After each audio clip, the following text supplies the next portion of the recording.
Principal Mathur sir, and friends and colleagues. I think it's a very nice evening that we have today. Two wonderful talks which are lined up on insulins. As you all know that about 100 years back, insulin was discovered. That's no news to all of you, and I guess you all know that it took a long time for it to evolve, and finally it shaped up into those basal insulins and also the insulin premixes. And this happened over a period of a long time. First for the regular insulins which were discovered, subsequently the NPH, thirdly the premix, and of course now the basal insulins. So that has really changed the whole scenario of treatment of type 2 diabetes as well as type 1 diabetes with insulins. But what is very important to remember, that though the focus of attention has shifted today from insulins to the newer generation GLP-1 receptor agonists, which everyone talks about, and it seems that you've already forgotten what the insulin were. But you must know that insulin is the most important part of the treatment of type 2 diabetes, and it can never go away, despite the development of the GLP-1 receptor agonist and the other analogs which have come in place. Talking about the basal insulins and the premix insulins, I think that is the crux of the problem as far as initiation of diabetes is concerned. Initiation of treatment with insulin is concerned in diabetes, which is whether to use a basal insulin or is it to use a premix insulin, and what is better and what is not. So we have the first speaker, who is Dr. Arun Kumar Singh.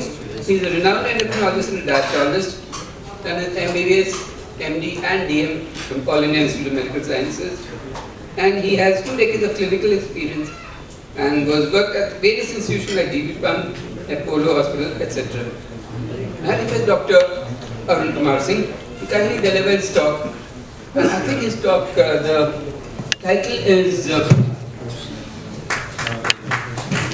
well, he introduced his own talk himself. I don't have the topic ready available here, but yeah, Dr. Arun.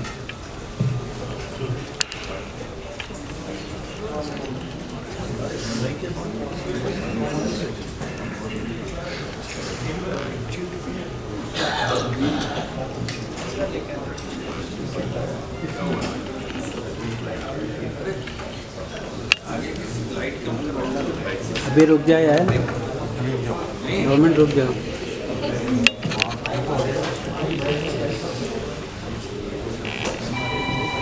So, very good evening everyone. Thanks to Cipla team and Dr. Chauhan for hosting me again here. So as Dr. Tripathi very rightly pointed out, so insulin will be there for people with type 2 diabetes, and it's not a curse for them, it's a boon for them. We do have newer molecules, but then insulin deficiency is the basic problem in any type of diabetes. And we no longer say classify diabetes as IDD and non-insulin dependent diabetes. So earlier it was thought only type 1 people are insulin dependent and type 2 people are not insulin independent diabetes. Type 2 was called insulin independent type 2 diabetes. But as the epidemiology of diabetes is changing, the age of onset is shifting to the left from late 60s, 70s to now 30s. 30s is the median age of onset of type 2 diabetes. So with the longer duration of type 2 diabetes, the beta cell decline will be there in next 2 decades, 3 decades, and most of people who have the onset of type 2 diabetes in 3rd, 4th decade of life, they all are going to become insulin dependent or severely insulin deficient, and they all are going to behave as type 1 diabetes. And the GLP-1, SGLT2 inhibitors, nothing other than insulin is going to help in that stage of insulin deficiency. So once the patient is insulin deficient, so there are different options, as Dr. Tripathi was pointing out, whether to start basal insulin or basal plus, or the premix, which combines the action of both the long-acting and short-acting with its advantages and disadvantages, so that the role of premix insulin, mix 25, 75, 30, 70, 50, 50, etc. That will be discussed by next speaker, Dr. Anshu. I'll be discussing on short-acting insulin. So this symposium discussion CME is for the people with type 2 diabetes who are insulin deficient. That means advanced diabetes, type 2 or type 1 diabetes also. So the topic, sir, is early action for physiological glycemic management. So I'll be talking about ultra rapid listro. So early URLI is actually ultra rapid listro. So how this insulin can help us to help our patients to achieve their post-meal glucose control. So this is mealtime insulin, this is rapid acting insulin. This has to be used usually along with the basal insulin as part of basal bolus insulin. So as you know, the program is sponsored by CIPLA, and Dr. Chauhan was talking we should all support CIPLA, but I think we should also thank CIPLA that they have brought this wonderful molecule in association with Eli Lilly. So this is originally manufactured by Eli Lilly, and CIPLA has brought this molecule to India. And let us see if this is going to add any value in the current scenario of so many insulins already available there.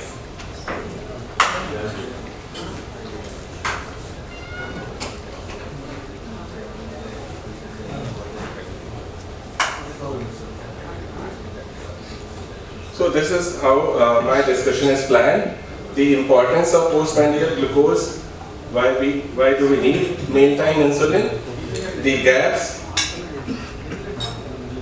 so the gaps in the management of postprandial glucose control, and some evidences or the trials with the ultra rapid listro or early, which comes with the name of Limgib, how it can help our patients with any type of diabetes who need mealtime insulin. So I'll try to keep it simple and crisp. So you all know about the postprandial hyperglycemia as a component of or contributor of overall hyperglycemic burden, and insulin secretion. So the basal mealtime insulin, basal insulin secretion. So first phase and second phase of insulin secretion are the two phases of postprandial insulin secretion, and there is loss of both phases, of course, in overt type 2 diabetes. In IGT, impaired glucose tolerance, the only first phase is lost. And though we are assessing overall glycemic control with the HbA1c, but then HbA1c is nothing but the outcome of fasting hyperglycemia and postprandial hyperglycemia. So control of both fasting and post-meal glucose is essential to keep HbA1c in range and to keep the patient safe from the complications of long-standing hyperglycemia. Many patients are so happy, मेरी fasting sugar तो 90 आती है, 110 आती है, and when you do get HbA1c it's 9.5, and they are surprised कि मेरी तो sugar ठीक है. So that is the ignorance to the importance of post-meal hyperglycemia. So we can't ignore that, and there is good data. I will not be going into detail. So even of course any hyperglycemia and postprandial hyperglycemia alone, if there is a normal fasting glucose, is detrimental to all our vital organs, and you can't afford to ignore post-glucose levels out of range.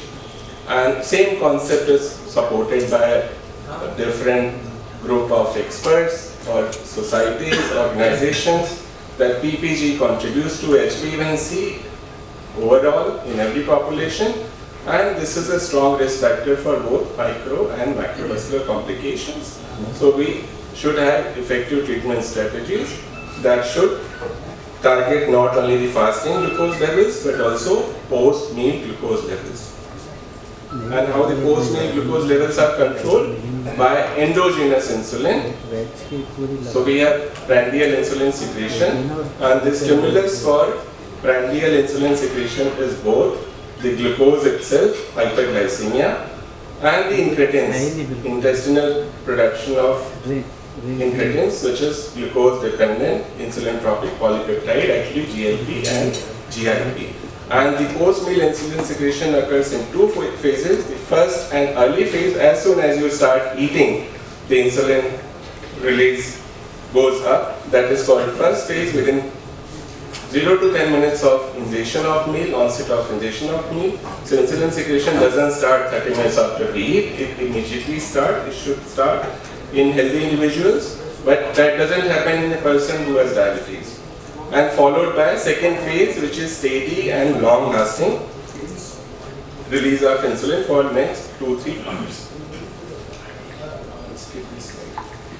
So, what are the ways to manage postprandial hyperglycemia? Of course, the strategies start with the lifestyle modification, balanced meal, rich in proteins, fibers, less carbs. All those are the non-pharmaceutical, non-pharmacological ways to manage post-meal hyperglycemia. But in people who have severe insulin deficiency, you may not be able to reach the targets.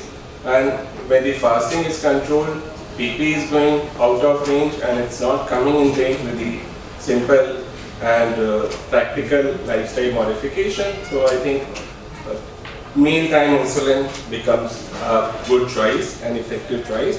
And this is how the basal bolus works, as Dr. Tripathi was talking about.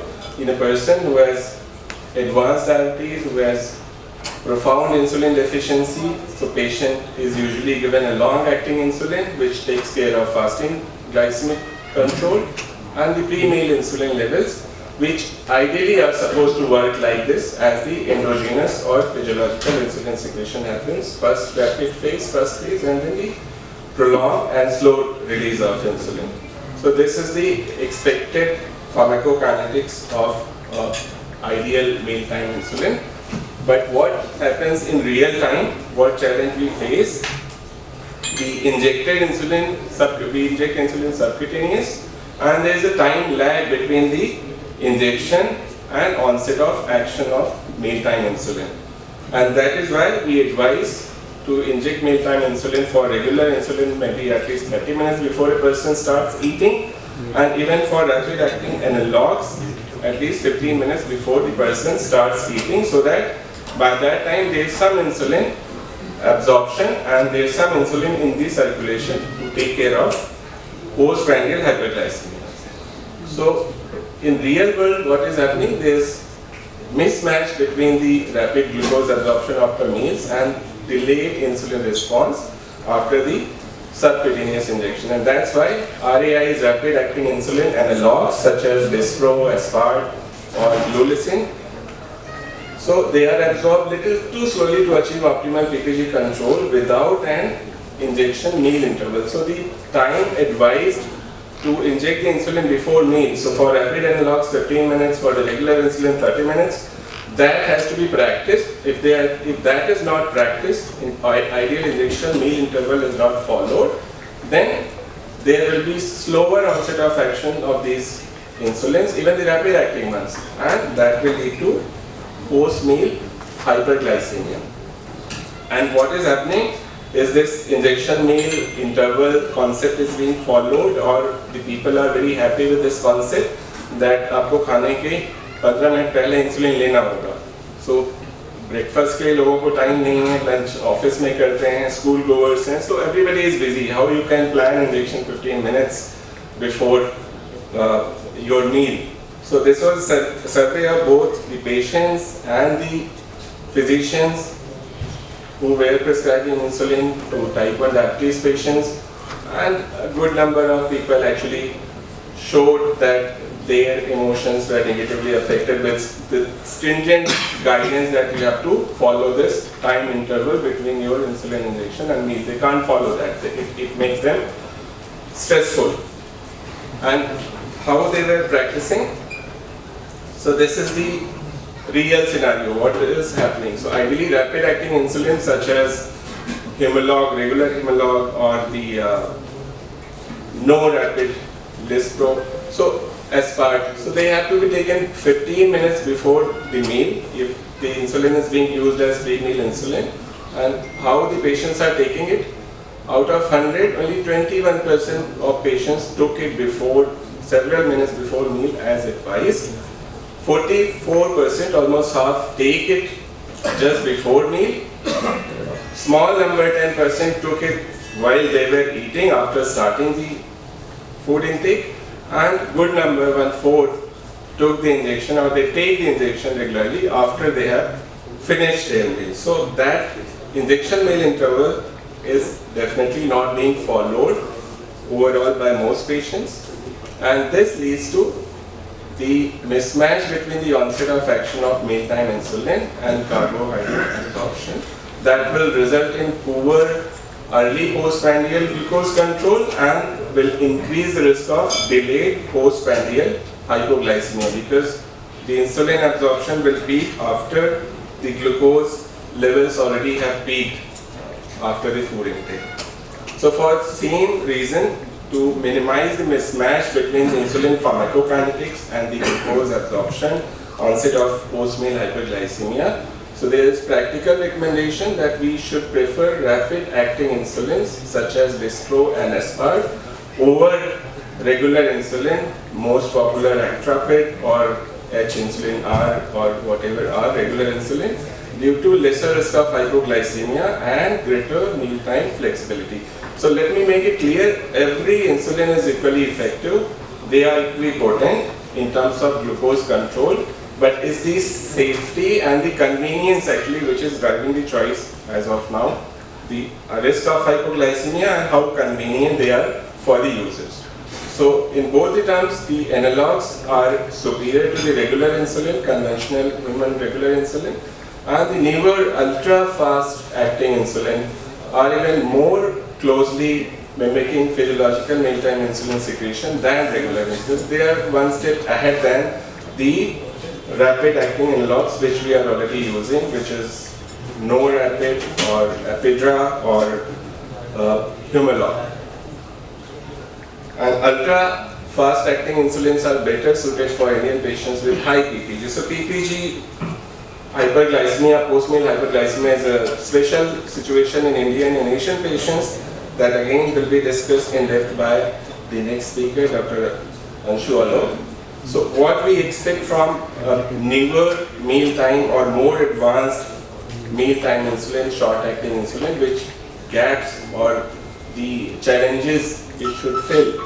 So it should provide a PPG reduction for entire postprandial period, beginning as close to a meal ingestion and lasting for hours, provide close to the physiological glucose control, and very importantly should ease patient burden by allowing doses as per most common patterns in real practice. 80% of patients are not following that advice that you should inject insulin 15 minutes, 20 minutes before meal. So it should not be challenging for these patients to follow the advice practice. So very briefly about, just 2 minutes about what is ultra rapid Lispro. So Lispro is already there for decades and we are using that. What is this new ultra rapid Lispro or early? So this is nothing but same Lispro, a novel formulation, but it has two special excipients, that is treprostinil and citrate. And what do these excipients do? The citrate increases local vascular permeability at the injection site, and treprostinil is a prostacyclin analog that causes local vasodilatation without any systemic effects. And what happens at the injection site? This is a pictorial representation. These are the hexamers of ultra-rapid insulin. They are slowly dissociated into monomers. And what do excipients do? So this is the regular Lispro and this is the ultra-rapid Lispro. So see the difference? Here the gaps between the cells is increasing and there is a vasodilatation. So collectively these two excipients increase the rate of absorption of injected insulin because of vasodilatation and increasing vascular permeability. And what these actions result in ultimately, what is the effect of these actions of excipients on the pharmacokinetics of ultra-rapid Lispro?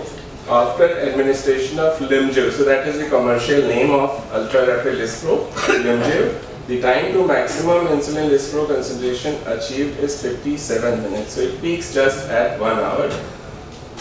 And here it is, this is the curve for ultra-rapid Lispro. You can see the higher peak and earlier compared to the regular Lispro or ultra rapid lispro. So you can see the higher onset of peak insulin concentration achieved after the injection of URLI or Lumjir. So these are the pharmacokinetic changes brought. So URLI is equipotent to lispro, that I already said. Every insulin is equally effective unit to unit. But what difference does it make? Onset of action of URLI is 20 minutes faster, 11 minutes faster than lispro, not 20 minutes.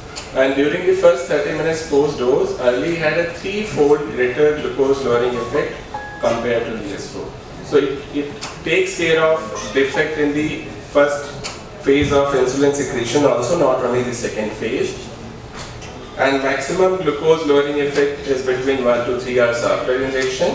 But total glucose infusion during the clamps is comparable. That means overall glucose control remains same with both the insulin, and it just gives you a more convenient way of using mealtime insulin. So here the pharmacokinetics of different analogs are compared. The URLI, the Fias, which is fast acting aspart, again the Humalog, the regular lispro, no rapid regular aspart, and these are the graphs actually. So I'll not go into the numbers.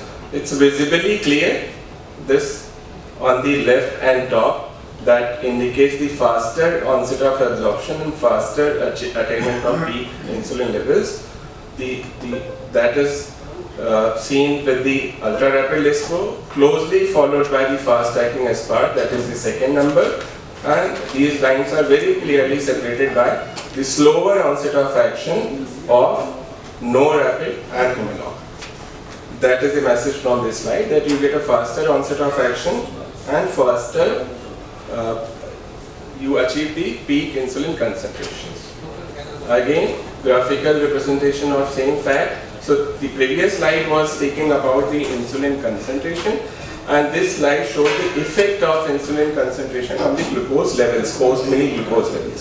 So 0 hour, 1, 2, 3, 4 hours on the x-axis, y-axis is the glucose levels, and different color shaded lines for different insulin, mealtime insulin, no rapid, Humalog, Fias, and Lumjir.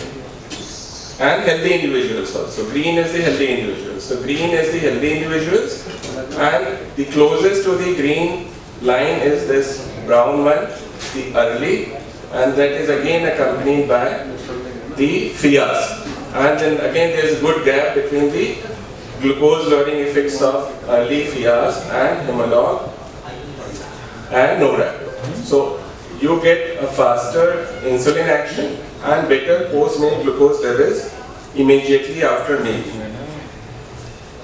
Very quickly about 1 or 2 studies, just 2 slides on each study. This is study in people with type 2 diabetes, Pronto 2, where URLI, ultra rapid lispro, Lumjir was compared to the lispro, Humalog, in a basal bolus regimen in patients with type 2 diabetes. The HbA1c, it was same at the baseline, it was almost same at the end of study. So both were equally effective.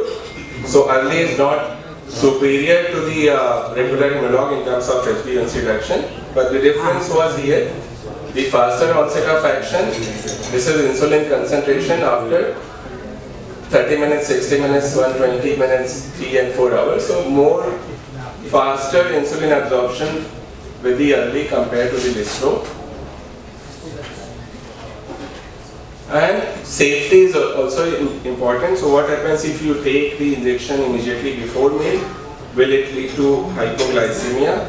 So no. So the event rates were almost similar for both the formulations. No significant difference in the hypoglycemic events. Of course, no serious differences in any kind of adverse events expected.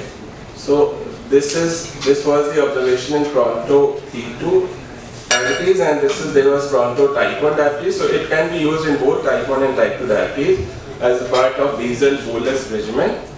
And again, this was multinational randomized controlled trial in people with type 1 diabetes, the lispro and ultra rapid lispro. The baseline HbA1c same, starting HbA1c, and here interestingly there were 3 arms. The 3 insulin were used as mealtime insulin in 3 different formats. One was the mealtime listro or Humalog, that means 15 minutes before meal. One was the ultra rapid listro, just before meal or 2 minutes before meal.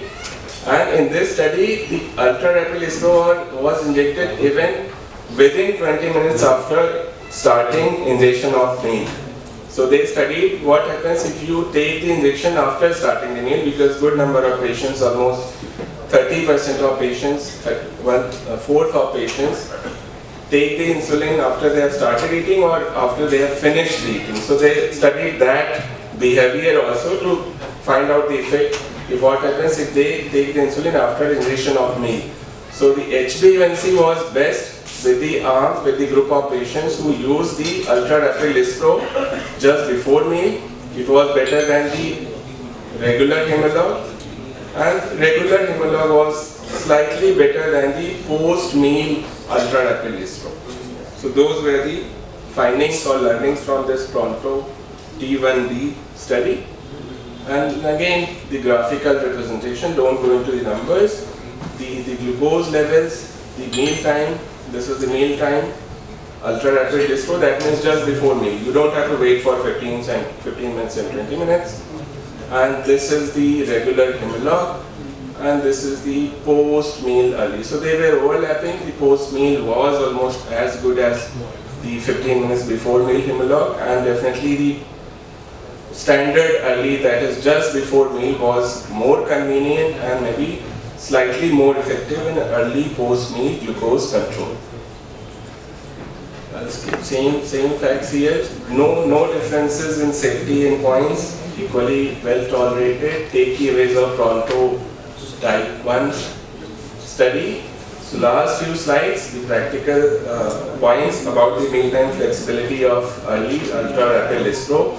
It's a mealtime insulin for subcutaneous injection and can be used as part of basal bolus regimen, or even for a patient who just need mealtime insulin without basal also, if the fasting is in control. And should be administered 0 to 2 minutes before the start of meal. I think that is the most important advantage of this mealtime insulin. It's not superior to any mealtime insulin in terms of HbA1c reduction.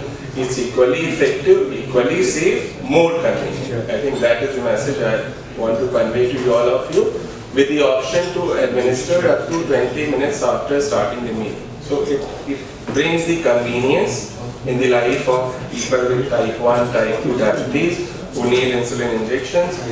And they have done satisfaction scores also in people using the regular listro and early listro, and they found some better satisfaction scores, treatment satisfaction scores with the users of newer, faster acting mealtime insulin that was early compared to the older mealtime insulin, that is the Humalog or the no rapid. And that is my last slide. So the most patients with type 2 diabetes will need insulin even in the era of SGLT2, GLP-1 and wonderful molecules, because insulin deficiency is a core problem in any type of diabetes. And mealtime hyperglycemia, post-meal hyperglycemia is an important contributor to overall glycemic burden. We can't stay happy with the fasting glucose in range. The post-meal glucose values deserve equal attention and respect. And there are ways, limited ways to take care of post-meal hyperglycemia. Yes, lifestyle modification also helps, but people don't follow that. They don't follow the dietary advice. And many times we have to opt for pharmacotherapy. We don't have any very effective pharmacotherapy for post-meal hyperglycemia. The glucosidase inhibitors are popularly used, but they just bring down the glucose values by 20, 30, maximum 40 points. And many times we will have opt to the mealtime insulin. So we have those older conventional insulin. They are equally effective, but not followed by the injection meal interval is not being followed regularly by patients. That increases the risk of both poor post-meal glucose control and delayed post-meal hypoglycemia. So we have wonderful molecules, not only the GLPs and the newer agents, but the newer generation insulins, also the basal insulin, early fast-acting insulin, which can help us to take care of our patients in better and safer way. Thank you. Wow. Really good mean, like early control of blood sugar. So that's why early is very important. And the second thing that I would like to point out is that the name Lumjev, I don't know where that came from, but it sounds like the president of Poland. So that's just an aside. But thank you, doctor. And now we move on to the next talk by Dr. Anshu Alok. Dr. Anshu Alok is a reputed and renowned endocrinologist and diabetologist, MBBS MD and fellowship in diabetes and endocrinology. He's done these degrees from the US and he's American board certified. And we just asked him why he came back to India, and he said that he feared Trump would evolve over the next couple of years. So that's why he came back to India before Trump could sort of deny him the opportunity. Right, so he's going to talk about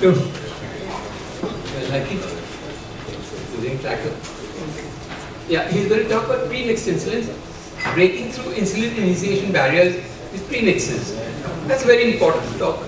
And Dr. Anshu, and he is an American board certified, as I said, another wonderful speaker, and we will hear him talk about breaking through insulin initiation barriers with premixes.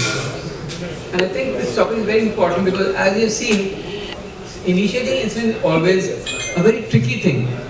And when you have a patient who is not controlled on about 4 or 5 oral drugs, as happens very often in our clinical practice, a patient who has 5 oral drugs or 6 indeed, with each development of an oral drug, they come into the market, they are all added to the patient's regime of oral treatment. Following that, of course, is the initiation of insulin, which is the most dreaded subject that the patient faces, because he's got to have these painful injections, and his aunt died once she started insulin, and so many other myths that exist. So we're going to hear him talk about premixes versus the basal insulins. Dr. Anshu. Thank you, sir. Good evening, everyone. I'd like to thank everyone for being here, taking out time to hear us talk about this.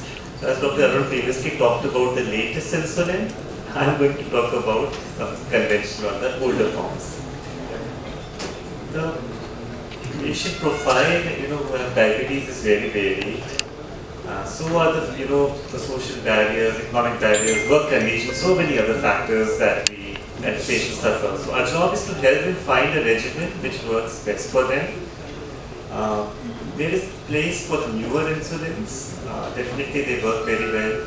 We have seen the benefits that they provide, but also the previous insulins might fit better into some patients' work balance and other things. And also the most guidelines now say that whenever we are planning about treating a patient with diabetes, the person, we have to look into their work restrictions and other restrictions and plan a treatment which works best for them. So, which often involves including the patient's input into when we are planning the management. So, with this, I'd like to talk about what are the barriers that patients face, how premixes can help ease out some of those barriers, and then some data on whether where they stand in terms of basal insulin or basal plus bolus in some cases. So we'll talk about the data there.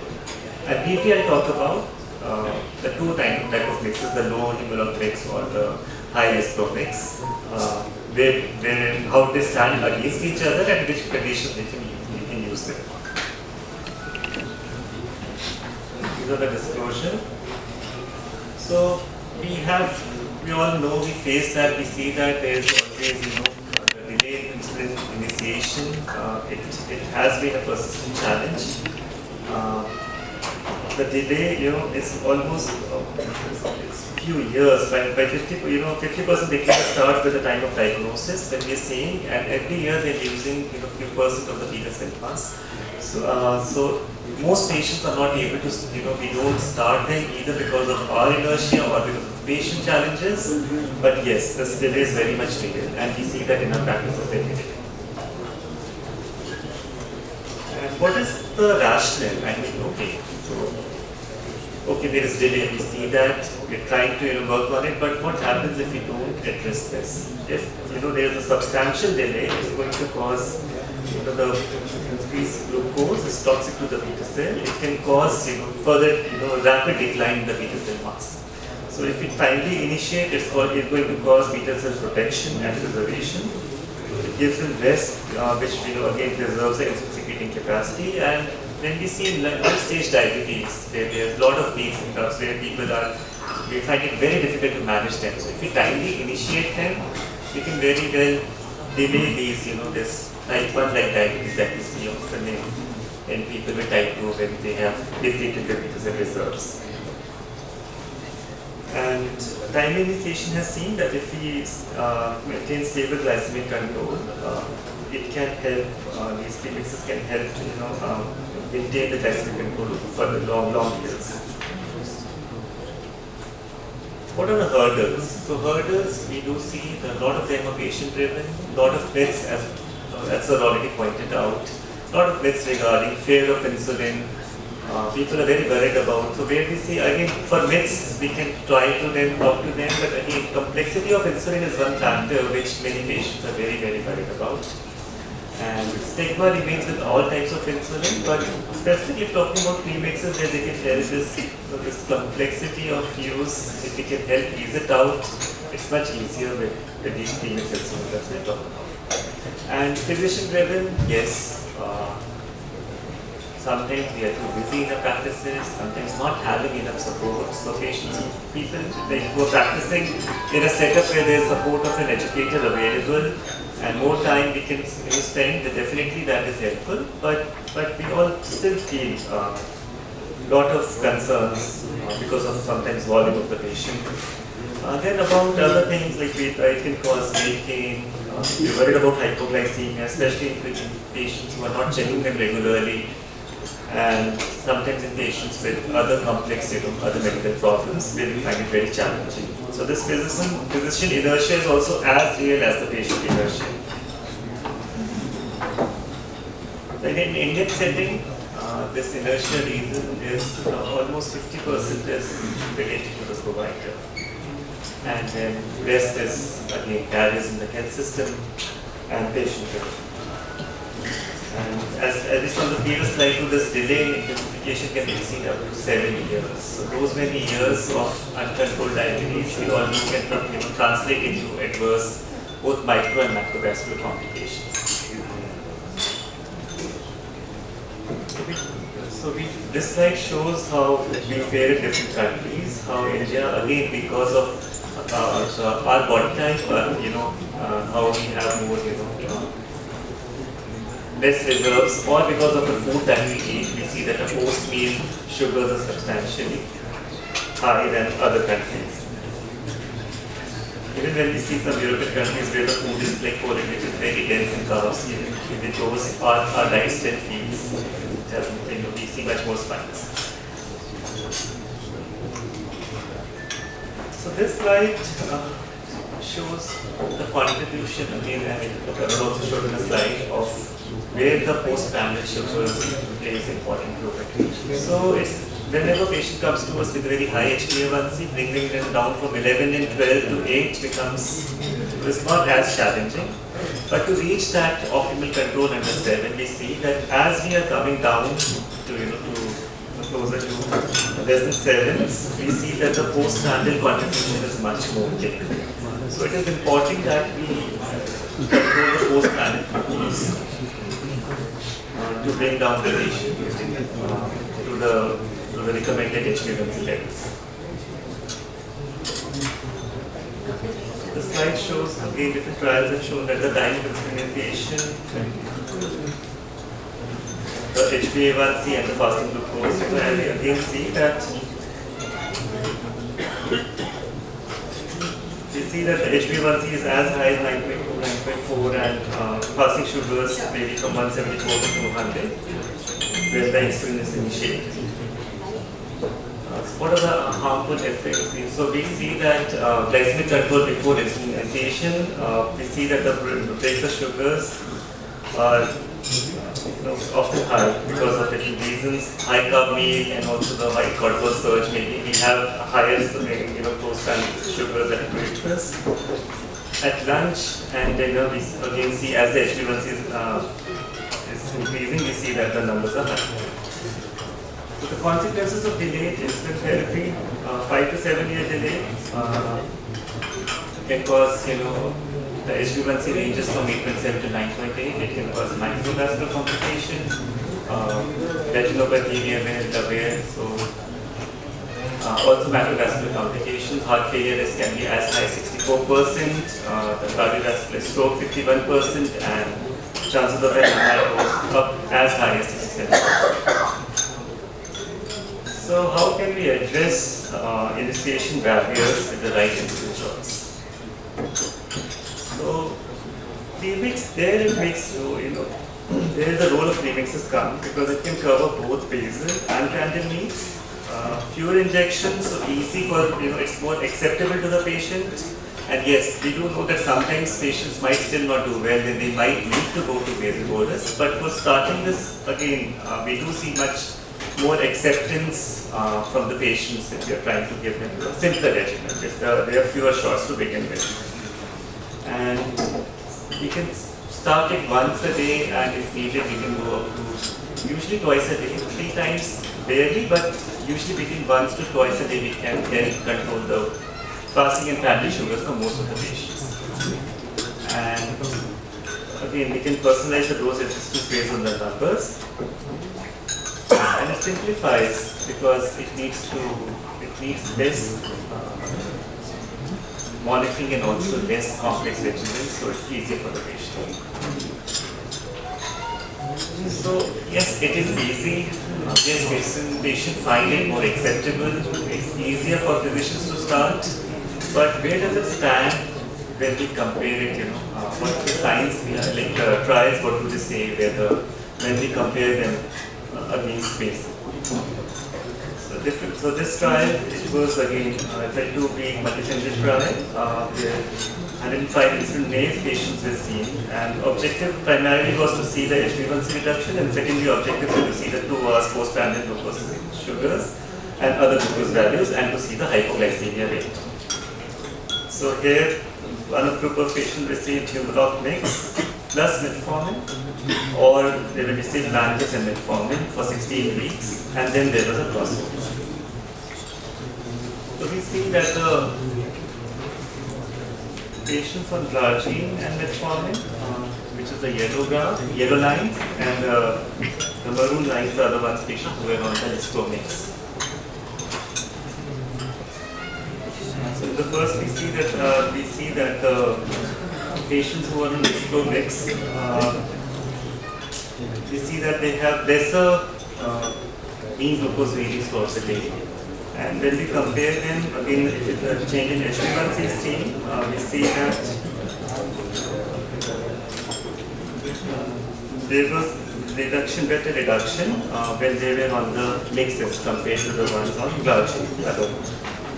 So the patient there received 7.9% compared to the 8.7%. And again, we see the similar other graph also, there was better reduction in some mixes. So the treatment target achievement was again higher in patients who were on the mix compared to patients who were on the Lantus and metformin. In terms of hypoglycemia, there was little more hypoglycemia in patients on mixes, but there was no significant nocturnal hypoglycemia in patients on mixes. So whenever we talk about hypoglycemia, yes, it is important. But nocturnal hypoglycemia is something that we are more worried about. That was not much with the mixes. So this study shows that mix compared to the glargine showed better HbA1c reduction. There was a larger proportion of the patients who attained the target. There was improved glycemic control, and there was higher overall hypoglycemia, but similar rates of nocturnal hypoglycemia. It provides an optimal insulin starting regimen for patients who want effective control and also simple regimen. So this is again talking about the same as is on the last, that it's a strong option for overall control. It can be given once or twice daily, requires fewer injections than basal bolus regimen, and simple schedules and fewer injections lead to improved patient compliance, which then will translate into better treatment targets achievement. And it can help control both fasting and the post-meal. Identifying patients who are appropriate for premix insulin therapy, again patient profiles, individuals who have typical Asian Indian phenotype where we know that the post-meal sugars are high, are those group of patients. Patients who have high carbohydrate intake and where there has been a delay and the risk of failure on basal insulin is high. If you see that the gap between the fasting and post-prandial glucose is very high, so those are the patients where probably alone basal might not suffice and we might need to give them a mix. So when we are thinking about them, the patient selection criteria, patients who had a longer duration are again who would have more beta cell failure, more depletion. So there again they would need something more than a basal insulin. If they are very symptomatic, they are having osmotic symptoms, polyuria, polydipsia, then also postprandial is usually very high and they would benefit from starting a basal bolus, a mixed insulin than only a basal. And if they have again other comorbidities, infections, trauma, post-surgical, if you're not able to get a basal bolus, then only basal might not be enough and a premix might be better. Multiple oral agents, if they are already on, only basal might not be enough even in those patients who are on more than 3 to 4 oral agents. There also the post-prandial glucose becomes very challenging, and these are again group of patients when initiating. Probably we should think of premix over a basal insulin. And last is again most important, patient preference. If they are not able to take multiple shots, then probably they will also benefit from a premix and they'll have better compliance. Why mixes? So again studies which show insulin glargine versus insulin visco mix. Here it was a durable trial, compared glycemic control and durability between twice daily mix and once daily insulin glargine in patients, treatment naive type 2 diabetes patients on oral anti-diabetic agents. And there again, it was a multi-centric trial with over 2,000 patients. And they were given with both mix or glargine with continued oral anti-diabetic agents, which we clinically see, which is the clinical scenario that we see often in our practices. At 6 month initiation, goal HbA1c 7% was the target. And 24 months, it was studied over 24 months. And durability of HbA1c was seen. So we see that the change in HbA1c from baseline to initiation endpoint was little higher in the ones than the other mixes. And this duration, this control was sustained, greater durability, so over mixes, they over 16 months to 17 months was controlled compared to 14 on only on the basal insulin. So we saw that it works, it has its own place in certain patients, but how can we overcome the insulin initiation hurdles and how can we tailor the treatment to premix? So there are two types of mix, the low mix which is mix 25 and the high mix which is 50, 50-50. So 50-50 reduce the post-prandial glucose after morning and evening meals better compared to the low mix. And bedtime glucose readings are also controlled more with the low mix than with the higher mix compared to the low mix. If we compare the score 25 and 50 as a starter insulin, we see that change in HbA1c was similar, little better in the higher mix, and faster change was better in the 25-75 mix than the 50-50 mix. So to conclude, in this study, the incidence of total hypoglycemia, including nocturnal and severe, was similar across groups. Total insulin doses throughout was very similar, and body weight changes also remained similar in both the groups. 7-point glucose monitoring showed the higher mix showed better post-monitoring and better glucose levels compared to the lower mix, and both 25 and 50 mg twice daily could be effectively and safely initiated in Asian patients. And patients who have had inadequate glycemic control on multiple diabetic agents and started insulin, the mix 50 might tend to be more effective, especially it might help them achieve the post-standard glucose better. So it's non-inferior to 25 in terms of the HbA1c change from baseline. So mid to high ratio premix analogs alone may not suffice for nighttime glycemic control. Sometimes in few patients, although we try to keep it simple and we try to use the same insulin for both morning and evening, but sometimes it can give a low ratio premix in the evening, which can help control the fasting sugars better. And high mix like 50-50 mix can be given in the morning to help control the post-breakfast feelings. But this is again for very limited patients. If you're trying to simplify the regimen here, most of the times they will be on the same type of insulin during morning and evening. So how the quality of life associated with insulin therapy, how they perceive the adherence and that knowledge between in the study to see. So if we compare glargine and aspartic mix compared to the Lispro mix.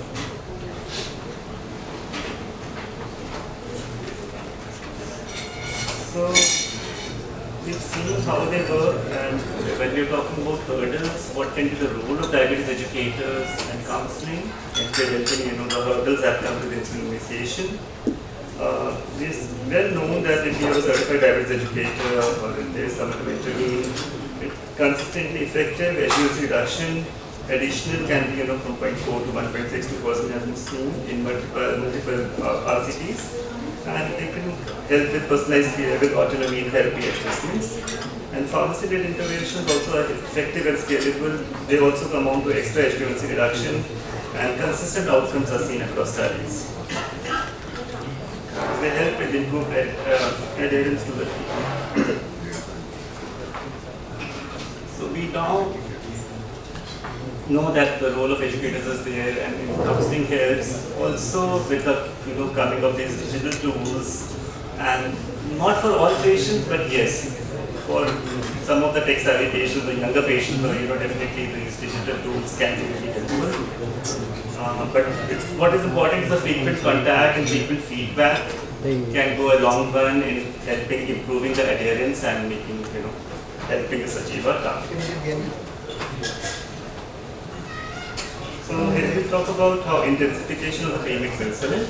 So here in the study they looked at it was a 48-week randomized open label trial where two insulin initiation and intensification strategies were used at diabetes patients who were having less than 15% calories at breakfast. Patient arms, it was a premix group, Lispro mix 25 or 50, or basal plus group where they have glargine plus up to 3 weeks and insulin Lispro injections.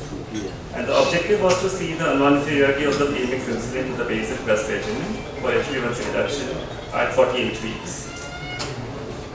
So HbA1c less than 7 was achieved in more patients with premix compared to basal plus, 48% compared to 36%, and similar outcomes were seen for self-monitored blood glucose profiles, body weight changes, total insulin doses, and overall hypoglycemia was also 65% versus 60%.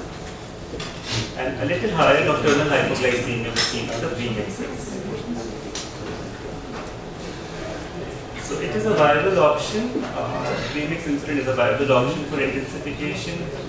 Switching from basal insulin to premix is a viable, but rather than adding a branded insulin in select number of patients would be helpful. I think can conclude we learn some Yes. The last slide. So with that, we just get the guidelines.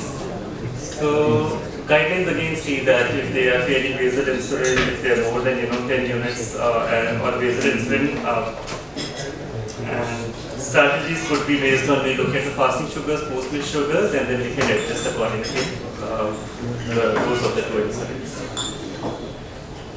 Guidelines also say that if you don't meet the target with basal or nodal agents and need to add prandial, it can be given as either basal bolus or we switch to prandial, and if mixes don't work, then we can switch into basal bolus. Same guidelines mentioned about the simple recommendations.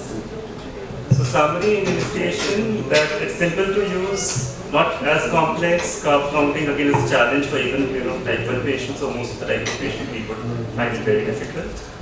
Fewer injections, better compliance, and just translates into better results. For physicians, again, easier for us to use, easier for us to teach the patients, so longer durability of glycemic control.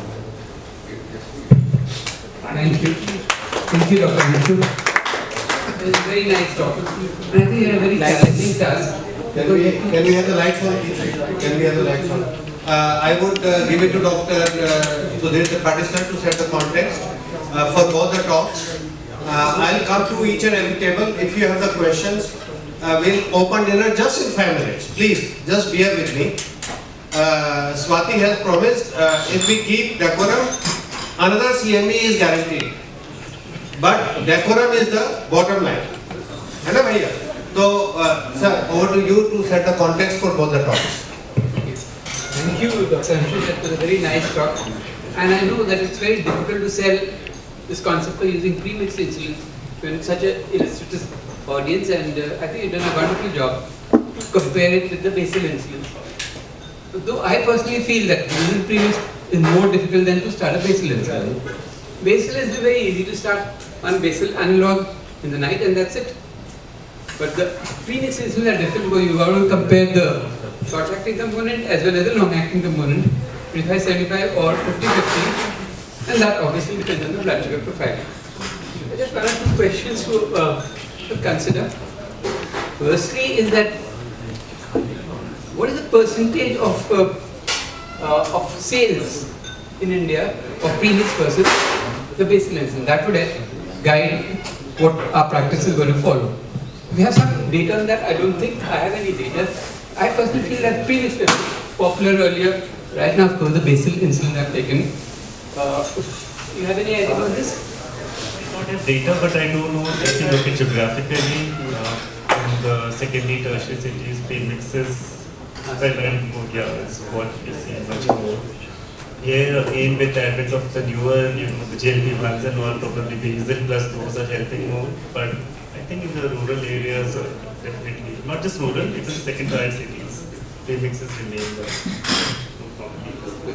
Yes, another question for you is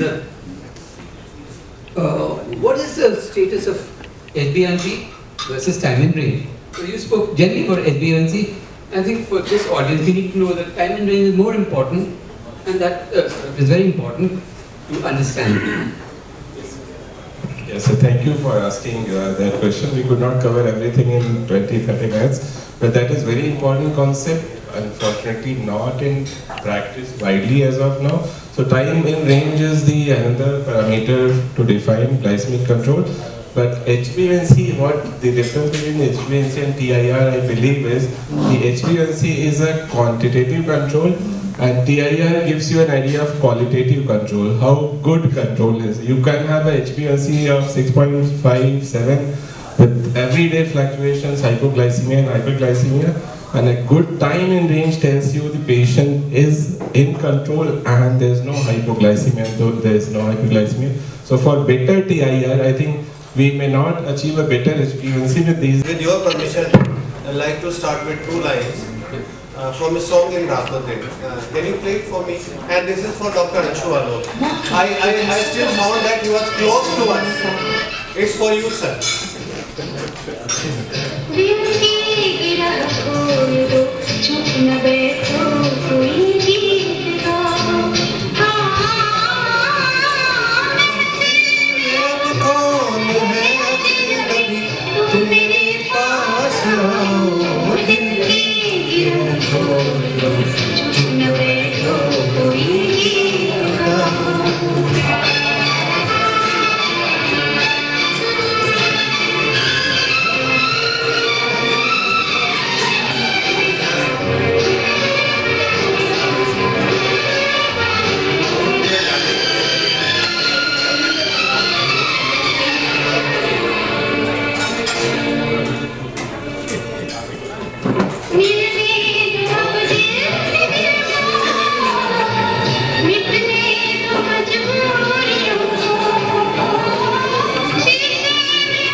presentations. Both, my first question is to Dr. Arun sir. Sir, you talk about the ultra rapid Lispro insulin called the URLI. Sir, I wanted to know how does it improve our glycemic control over the usual rapid insulins or insulins that we call, that we have been using, the regular insulins. What is the basic difference and what is the situation where I must think in terms of ultra rapid Lispro rather than a regular insulin? Thank you, sir, for again giving me opportunity, I think, to summarize my presentation in a minute or so.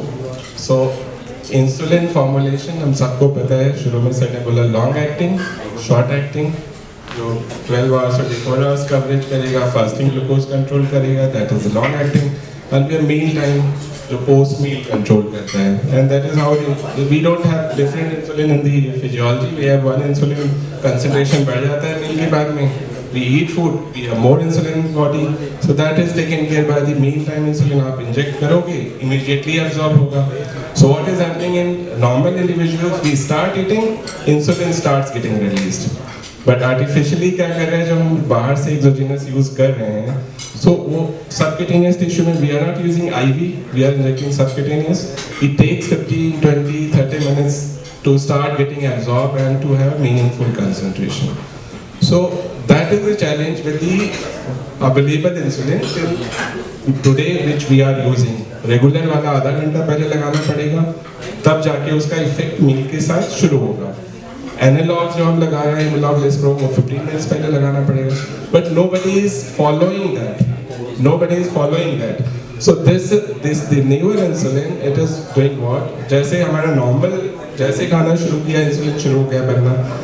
It starts getting absorbed immediately with the meal, so you don't have to follow that 15 minutes, 20 minutes पहले लगाना है. आप injection लगाओ, खाना शुरू करो, the insulin will start its effect. So it is not more effective. I will be honest here. It is not very more effective than other insulin. It is more convenient actually, and we don't have data as of now to prove कि 1 घंटे वाला जो glucose control है वो ये better करता है. So 1 hour post meal glucose concept is not yet out. Maybe there are benefits of better 1 hour glucose control. हमने बात कर ली कि fasting भी control होना चाहिए, PP भी control होना चाहिए, but PP means 2 hours as of now. So there is evolving concept of 1 hour post meal glucose, which is definitely better than the older mealtime insulin with this newer insulin, but we still don't know कि वो 1 hour का क्या benefit होगा. Sir, you showed, sir, just a minute, Dr. Sudhir sir, you showed a wonderful slide in which you mentioned that nearly 1/4 of the patients, they were taking insulin after they had taken their meals. Has that habit changed with early insulin? Is there any data to show that this habit has changed? Yeah, so it's no, so we don't have data how they are doing it, but the research or the study with the insulin has shown even if it is taken after meal, there is not a big problem. It works as good as the other insulin taken. Sir, is that your experience or is it supported by science? So it is supported by science. So I show the data. Yeah, you showed that, but you did not show us if there is any data when you start using early. What has the habit changed? And has those 24% converted into pre-meal insulin? We don't have data for that. No. We don't have data. Sir, you wanted to say something? Yeah, I just want to say that over a period of time the insulin have evolved. Today we know that about 70% of the insulin secretion is through the GLP-1 mechanism, through the incretin pathway. So only 30% of the insulin being stimulated, otherwise 70% of the insulin. That shows the importance of the GLP-1 receptor agonist. That's what I wanted to make this comment on GLP-1. Sir, then in that case, are you telling us that when we use either early insulin premixes or basal bolus, we should always also think in terms of supporting this entire process by the GLP-1 pathway? Correct. Because once you start the GLP, you can get rid of the insulins. That's a big bonus because once a week GLP versus once a day or twice a day or 3 times a day of insulin. Right. Sir, one thing that I was wanting to ask you when you were giving your presentation was, many of our patients, they have concomitant CKD. And we know that when there is chronic kidney disease, the issue of hypoglycemia or accelerated action of insulin is always there. I wanted to know from data, is there any data which is available which tells us that between regular insulin and between early, is there any difference in the episodes of hypoglycemia? So yes, a very relevant question. So you are talking about problem of delayed insulin excretion. Yes, sir. Insulin Yes, sir. action. Yes. So regular है that starts acting like long acting. Then long starts acting like regular action. So what is the problem here? The problem is not the onset of action. Problem is the prolonged action, and that leads to the late post-meal hypoglycemia. We have good evidence comparing the older analogs, the Lispro, aspart, compared to the regular insulin, where they have clearly shown the safety of the analogs versus regular in terms of lower risk of hypoglycemia. Again, not more effective, it's the safety. But yes, we don't have data with the early compared to the regular for CKD patients. We don't have. We expect it should be safer. It should be the same. It should be safer. It should be even better than the analogs, the Lispro analog, but we don't have robust data. Something that I wanted that you should have mentioned when you were presenting early, sir. What is the difference in cost of early versus the regular insulin that we have on the shelf today? Because everybody would like to know that. That is very important. I think the team Sipla can correct me. I think it's even at same rate or even cheaper. I was told per unit cost is even cheaper than the Lumzev versus the regular insulin. That is very important question. So the basic difference Per unit. cost 100 to be lesser than the other acting cartridge. Great. So it is cheaper than the regular insulin. Yeah, so right. it's not Sir, costly. something which is which any one of you great gentlemen can answer. Any recommendations about using this early in gestational diabetes? Because hypoglycemia remains a very important concern in that population. So as I am aware, Any trials, India specific trials? as I am aware, it's not officially approved or studied, but it's a Lispro only, which we are using. And you can use it, and we use it quite often. Lumzev or any one of the, even Fiasp is used very often. And both are not Lumzev per se as an entity, but definitely Fiasp is approved for use in pregnancy. Particularly since the 1 hour postprandial sugars are high in a pregnant lady compared to non-pregnant. So not pregnant, you don't have to use this necessarily, but in a pregnant lady, I think this does very well. And yeah, I think that's very well. Helps us correct the 1 hour better. The delayed hypoglycemia also gets better because then we don't increase the dose like other insulins looking at the 1 hour number. So yes, especially in gestational patients, I think it's a good option. So it can make their life simpler, pregnant ladies' life simpler. Less Sir, hypoglycemia. you gave a wonderful presentation on premixes. Now, I want to ask you, sir, suppose I have a patient who is on basal bolus.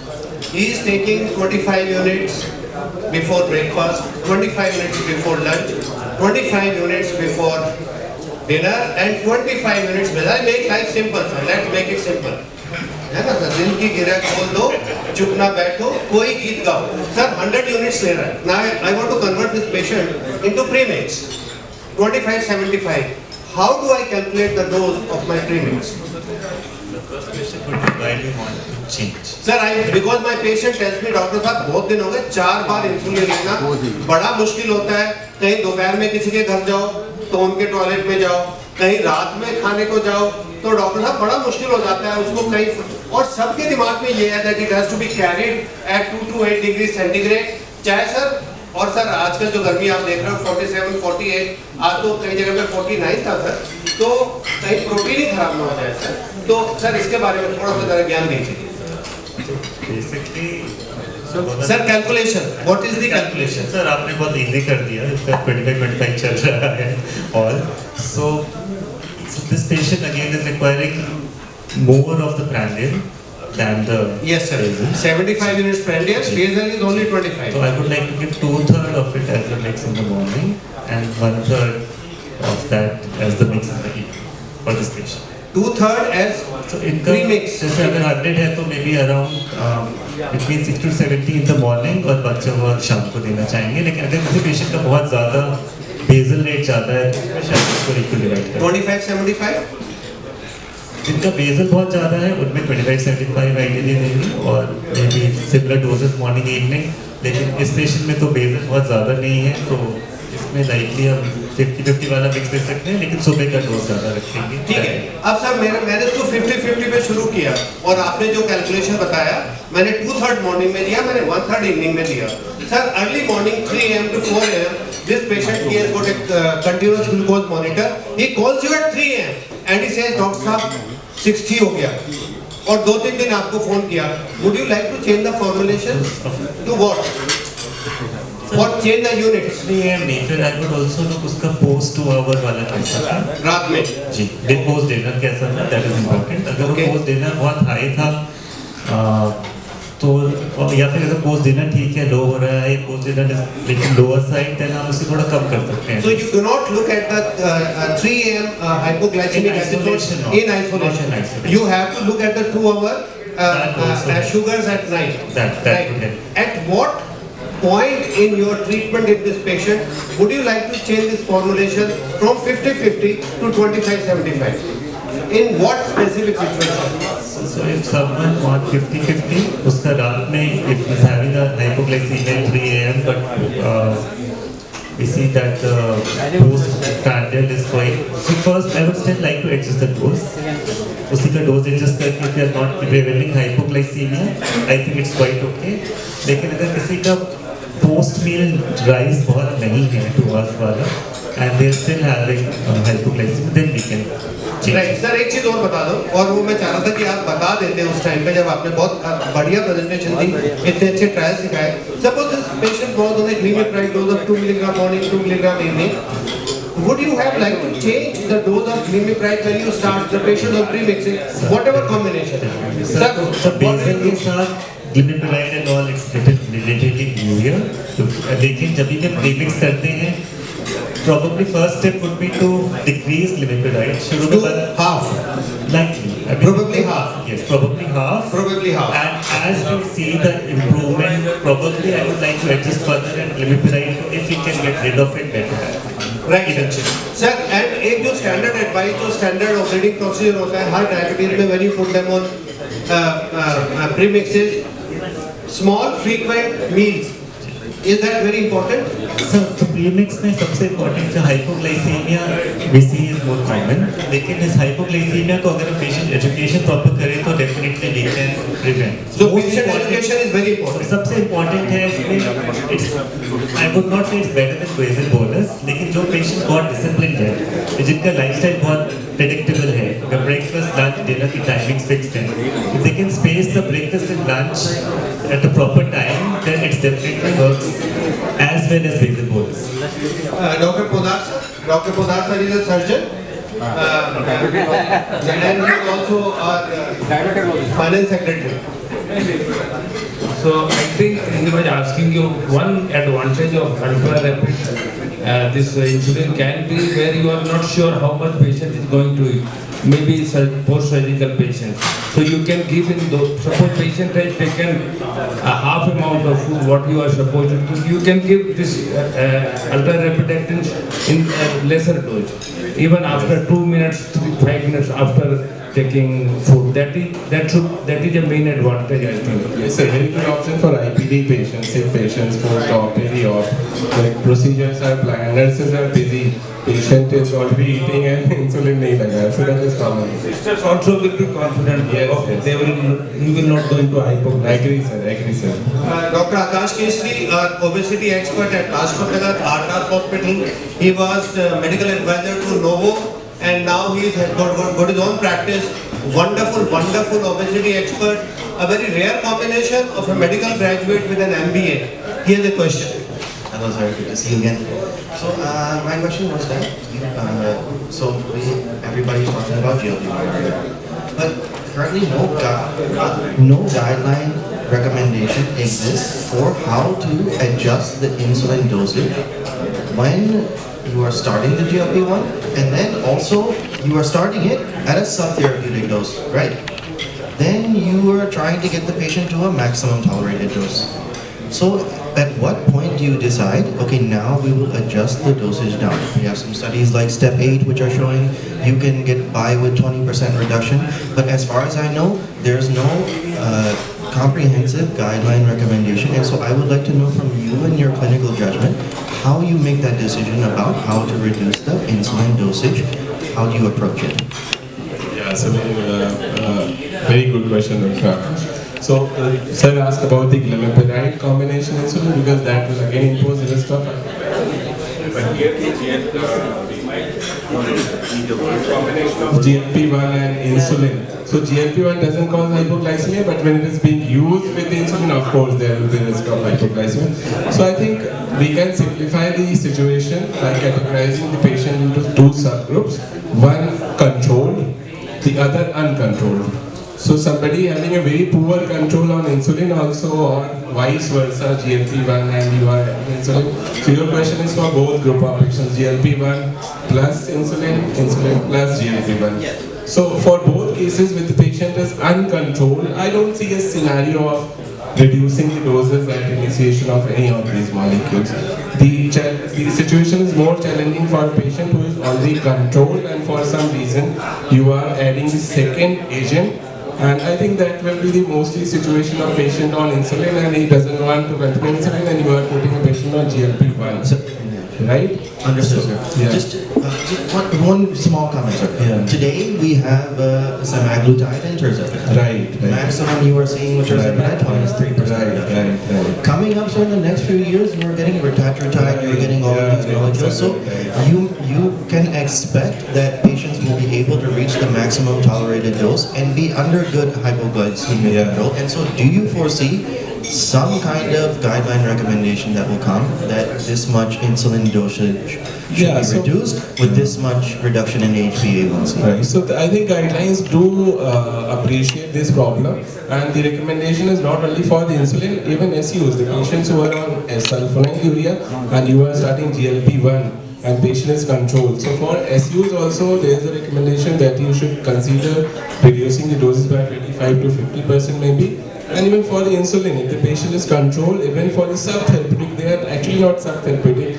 This evening only I had this patient who lost 3 kg, just 2 doses of 0.25 semaglutide. So you can have exceptionally responsible patients. So always better to be on the safer side.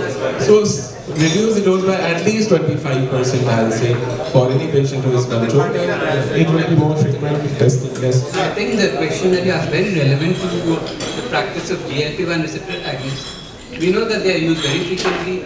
We also know that they are long-acting. It takes some time to settle down. So during that period, you have to monitor. There's no way of finding out whether he needs insulin, a lower dose or a higher dose.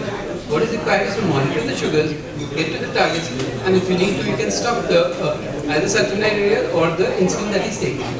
Because ultimately, the drug is so strong and potent that they don't need an insulin, and you don't need patients who will be on oral anti-sulfonylurea drug either. So that's very important to understand. Retatrutide, as I said, is about phase 3 studies are out today, and they're doing very well. Retatrutide.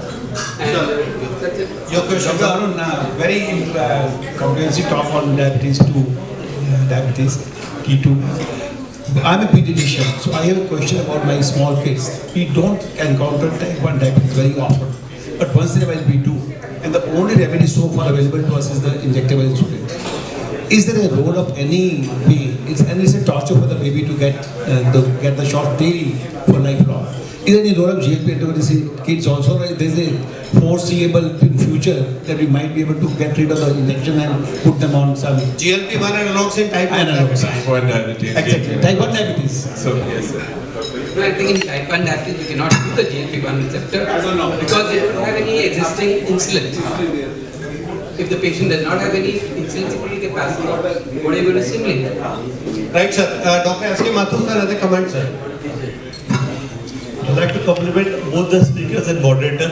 Very well conducted CAV and very well, I would say, highlighted the role of insulin, both basal bolus as well as premix.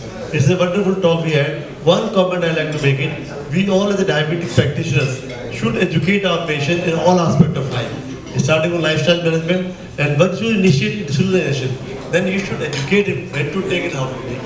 And self-blood glucose monitoring is very important. If you monitor them well, you are aware of yourself if they are going wrong. So educating the patient by a doctor himself is very important than educating. Thank you very much. Great sir, and Dr. Mathur confided in me that यार मैं Dr. Anshu Alok की talk के बाद ना मैं Humalog लिखा करूँगा. No, उन्होंने मुझे बुला के सिर्फ ये बोला कि अनाउंस मत करना, लेकिन मैं ये करूँगा. सर खाना खा के जाना प्लीज. डॉक्टर सुधीर के साथ जाना, लेकिन खाना खा के जाना. Doctor Tulsi sir. Thank you, sir. So, just 3 or 4 small questions. Dr. Chauhan asked about gestational diabetes. I think insulin is the gold standard in gestational diabetes. If the patient is not controlled with diet and exercise, you need to give insulin. As we know, it's very safe, doesn't cross the placental barrier, so there's no risk to the kid or the growing infant. That was one. Number 2 was to Dr. Arun regarding why you cannot combine ultra rapid insulins with the intermediate or long acting nasal insulins. Is there a problem in co-formulating these drugs? Ultra fast acting insulins. In the premixes. I think that's सकते so I think I hope they are listening. I don't think so. I think there is some problem in the co-formulations. It's not stable. This the regular Lispro can be used. Yeah, that's we are using. I'm talking about ultra rapid. So I'm not 8 CME on. 8 CME on. But this is newer formulation, and there are 2 excipients. The citrate and the T-prostacyclin, prostacyclin and lot. So that will influence the absorption of both. I think I can imagine the pharmacokinetic issues. So that will not only affect the absorption of fast acting. If you are combining it with the long acting, and it will have a peak effect if the other insulin is also getting absorbed. I think I can imagine that pharmacological challenge, but there may be some chemical challenges also. I'm not aware of that. That's it. Yeah. So the ADA recently talked about not relying too much on A1C, but more on CGM today.